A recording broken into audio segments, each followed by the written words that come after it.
I recently got a hold of a Blackbox log from a friend of mine. I reviewed it yesterday, and found it to be quite disturbing. I'm replacing the actual names from the log with pilot and control. Today's February 23rd, 1956. Weather looks cloudy with a bit of storm. This is N29387.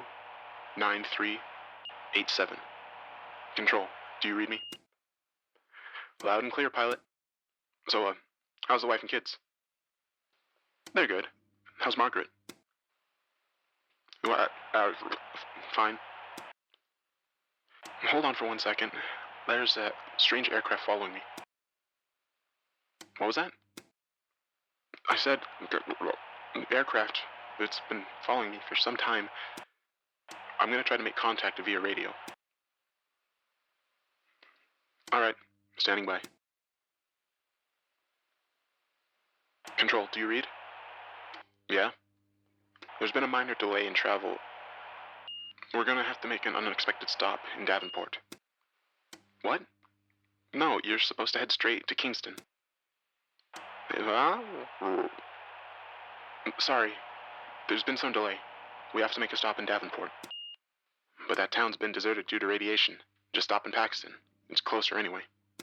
No, I need to go to Davenport. Seriously, don't go to Davenport.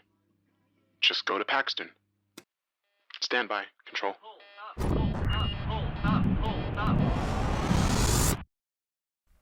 The radio cut off at this point.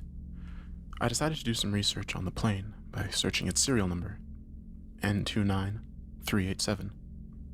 Apparently, the plane was found just east of Davenport, but the pilot couldn't be found. After 4 weeks of looking, the search was called off. The pilot was declared dead. The main reason I was so interested in this was because I used to live in Davenport. Before a power plant nearby had an explosion, and the town had to be evacuated due to the radiation. I remember, though, as a child growing up there, I hated the town. It always freaked me out a bit. I guess what scared me the most was the old abandoned house just outside of town. I'd hear stories of a witch living there, who'd eat any kid that entered the building. In retrospect, I don't know why I believed that tale. Of course, when I was about 16 or 17, someone really did go missing in that house. His name was Jim Houston, and he ran a small shop. One day, he and his son were playing baseball. The ball went into the house. Naturally, the kid was scared to go in, so he asked his dad to do it. So Jim went into the house to get the ball. His son must have been waiting at least 10 minutes before he started to realize something wasn't right there. That's when he went to get the closest person for help. And who was that person? Me. Jim's son walked up to me, and I could tell he was kind of panicky. So I asked him what was bothering him. He told me that his dad went into the house, and he wasn't out yet. So I decided to help out the kid. I went up to the house and tried yelling for Jim. No answer. Finally, I mustered the courage to enter and look for him myself. All I could find was his baseball cap, laying on the bed, covered in dust, as if it had been there for decades.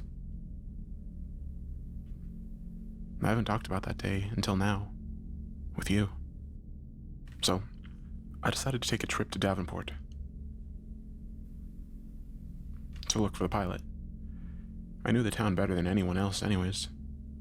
I first checked the wreckage of the plane and the building of what used to be Jim's shop. I even checked Tom's diner before checking what used to be my old house.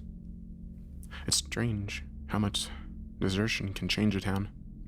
The last place I checked was the old house, just outside of town. And then I saw it. I saw an aviator hat laying on the bed and covered in a thick coat of dust.